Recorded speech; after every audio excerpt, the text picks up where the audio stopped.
اوس راځئ چې هماغه پې راوالو یو باکس په تخته باندې لاندې راښویږي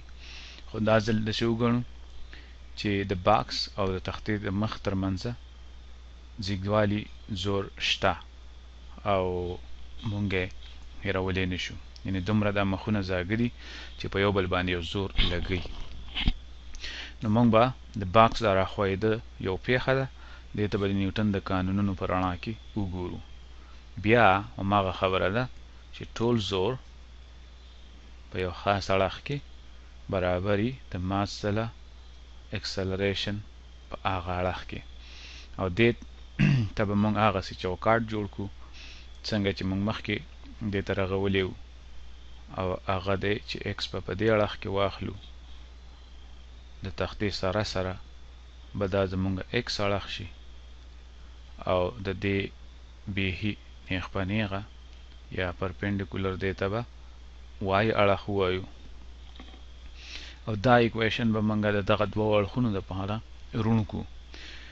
یعنی په ایکس اړخ کې د ټولو زورونو جمع برابر ده د ماس ځله په ایکس اړخ کې اکسلریشن او په وای اړخ کې ټول زورونه را جمع کړو هغه برابر دی د دې باکس د ماس ځله د دې باکس اکسلریشن په وای اړخ کې نو راځئ چې اوس وګورو کوم زورونه دي نو یو خو د ګریویټي زور دی چې دا دغه ځان ته په ښکته راکاږي ځمکه دلته دا تخته چې پې پرته ده دا ځمکه ده او دلته مونږ په دې لیکه باندې ښودلې ده ځمکه دا ځمکه ده نو دغې ته مونږ ام جي زور وایو او بیا د تختې دا مخ چې کوم زور لګوي په بره باندې هغې ته مونږ دغه وایو نارمل زور وایو څنګه چې په هغه زوړ مثال کې هماغه دي خو اوس د دواړو د باکس او د تختې د مخ ترمنځ یو زور دی چې هغه د فرکشن زور دی او هغه په دې اړخ کې دی نو وړوکی اف ورته ولیکو چې دا د فرکشن یا د زیږوالي زور دی نو درې شو زورونه په دې مثال کې څنګه چې موږ مخکې ویلي که تخته د ځمکې سره یو ګوټ جوړوي چې ته موږ تیټه ویلې ده دلته نو بیا د دې ګریویټي زور او د وای ډایرکشن په منځ کې دا ګوټ هم تیټه دی نو اوس راځئ چې زورونو ته وګورو په وای اړخ کې په وای اړخ کې د دې نه مخکې چې موږ په ایکس او وای اړخ کې زورونو ته وګورو زمونږ دا ام جي زور چې کوم دی دا نه په وای اړخ کې دی نه په ایکس اړخ کې دی د دې لپاره موږ دی په دوو حصو باندې وویشو چې یو یې ښکاره باره په وای اړخ کې او یو یې ښکاره باره په ایکس اړخ کې نو دا د ام جي حصه ده کوم چې ښکاره په ننداره په وای اړخ کې ده او دا د ام جي کوساین تیټا او بیا د دې زور یو بل حصه ده کوم چې ښکاره په ننداره په ایکس اړخ کې ده او دغه د ام جي ساین تیټا خو چې د دې لپاره چې دا زورونه ټول په باکس باندې لګېدلي دي دا د وای زور چې دا د ایکس په اړخ کې چې کوم زور دی دا به مونږ دلته راکاږو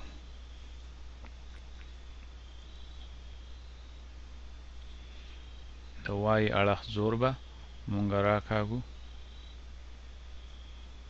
د ایکس اړخ زور به مونږ راکاږو دلته ام جي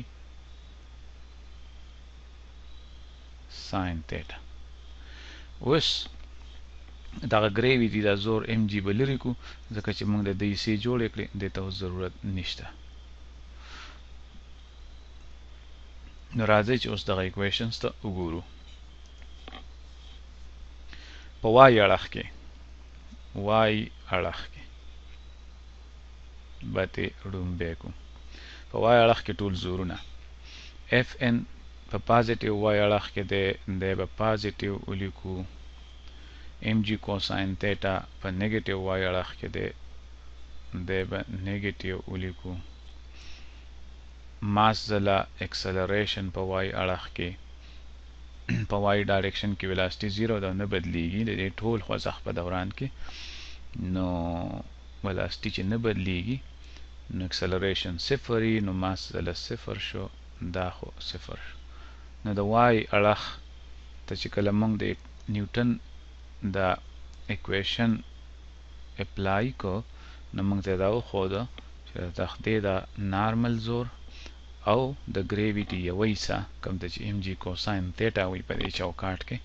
د خپلو کې بیخي برابر دي د دې وجې او دغه سیوایي زور نشته په دغه اړخ کې او په کار هم ده چې نه وي ځکه چې اکسلریشن نه بدلی ویلاسټي نه بدلیږي اکسلریشن نشته په دغه اړخ کې نو د وای اکویشن خو موږ ته دغه موږ ته ښیي اوس راځئ چې وګورو د ایکس اړخ ته زه به دلته دا باکس پرېږدم چې د وای اړخ نه موږ سره کوم اکویشن راغلی دا موږ ته په کار راځي لږ ساعت کې اوس راځئ چې وګورو موږ د ایکس اړخ اکویشن ته نو په ایکس اړخ کې زورونه موږ سره اوس دوه دي ام جي ساین تیټا ایکس اړخ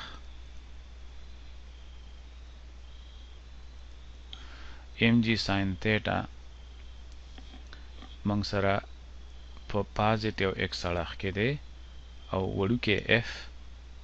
فرکشن چې کوم دی هغه په نیګیټیو ایکس اړخ کې نه هغه مې نیګیټیو ولیکو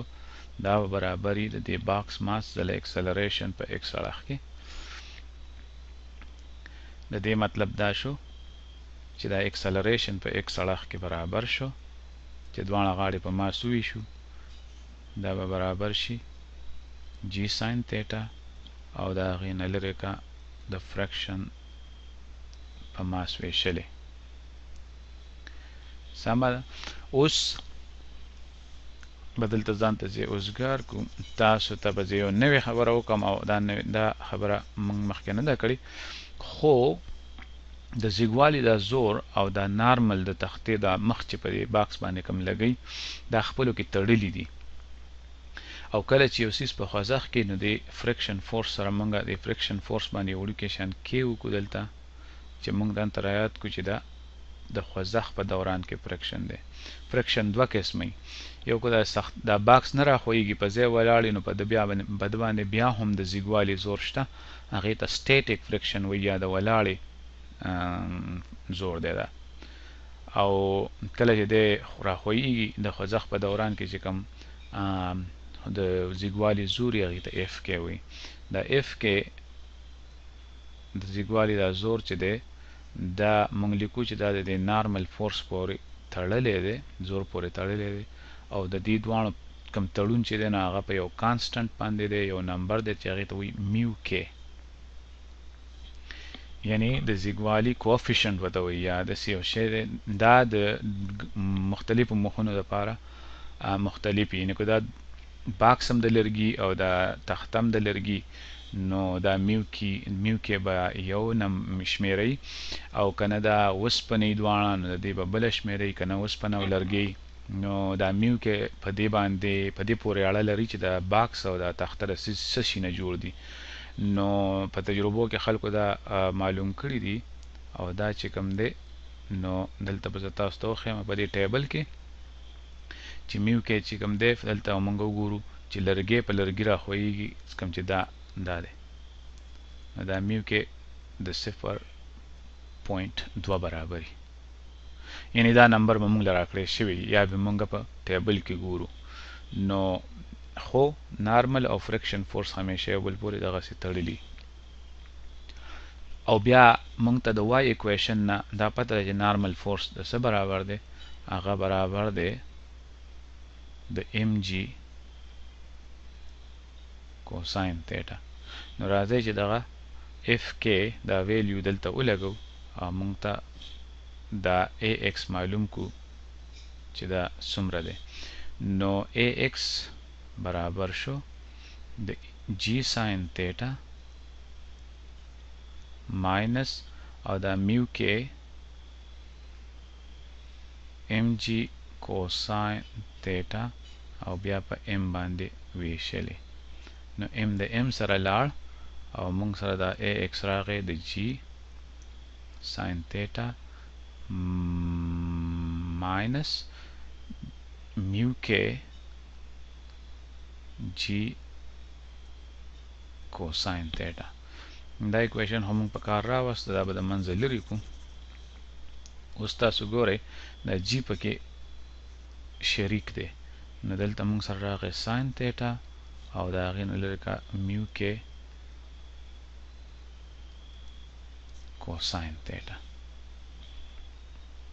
نو اوس مثال په توګه دا کو لرګی په لرګي راخویږي، نو دا میو کې د 0.2 برابر دی. نو راځئ چې په دې کې اوس دا انسی ولګو چې دا موږ ته څه وایي څومره. راځئ چې داسې وګڼو چې د تختې د کوم ګوټ چې جوړ کړی دا د 10 ډیګرو دی. نو دا باکس چې راخویږي لرګی په لرګي راخویږي، نو د ده به څومره اکسلریشن په دغه اړخ کې. نو 9.8 خو جی دی، ساین د 10 ډیګرو او لرګی په لرګي راخویږي، نو چې موږ ټیبل کې وګورو نو موږ ته 0.2 میلاویږي. نو دغه میو کې 0.2 شو او بیا د 10 کوساین، نو دا خو 9.8 شو، دا ساین د 10 د نیم برابر، نه دا خو دغه شو او د هغې نه به لرې کو. اوس راځئ چې وګورو چې کوساین د 10 د څه برابري. نو د 10 کوساین موږ سره برابري د دغې او هغې له به ضرب ورکو په 0.2 کې، دغې نه به دغه راشي او د دغې نه به نیم لرې کو، دغه به راشي او هغې له به بیا ضرب ورکو په 9.8 کې.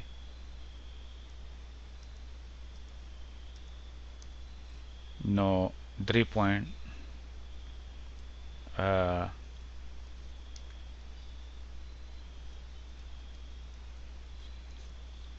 د دې نه موږ سره راغی 3.2 میټره په یو سیکنډ کې طاقت 2. اوس راځئ چې تاسو ته بیا را یاد کړم چې کله یو څیز موږ سره په فری فال کې بیخي آزاد راغورځېږي ځمکې پلو، نو د ده چې کوم اکسلریشن یې هغه د جی برابري او 9.8 میټره، یعنی ویلاسټي ډېره په تیزۍ سره بدلیږي، 9.8 میټره په یو سیکنډ طاقت 2 کې. کله چې موږ په منځ کې تخته کېښوده نو د ځمکې پلو خو راځي، خو په دې اړخ باندې راځي او دا تخته بیخي هواره وه، نو که ستاسو یاد وي نو د ده اکسلریشن شو جی ساین تیټا، یعنې زیږوالي زور نه و. اوس که زیږوالی هم پکې موږ شامل کړو نو دغه اکسلریشن نور هم کم شو، د جی ساین تیټا نه دا شو جی ساین تیټا او ورسره لږ نور کم هم پکې راغی میو کې جی کوساین تیټا. نو د 10 ډیګرو لپاره چې تخته بیخي هواره وه دا موږ سره 4.9 میټره په یو سیکنډ کې طاقت 2 او اوس چې زیږوالی هم پکې شامل شو نو ایله 3.2 میټره په یو سیکنډ طاقت 2 کې دومره اکسلریشن پکې پاتې شو. نو تاسو وکتل چې نور زورونه هم پکې شاملیږي او هغه د خوځښت په چپ وي، نو اکسلریشن نور هم په ښکته ځي.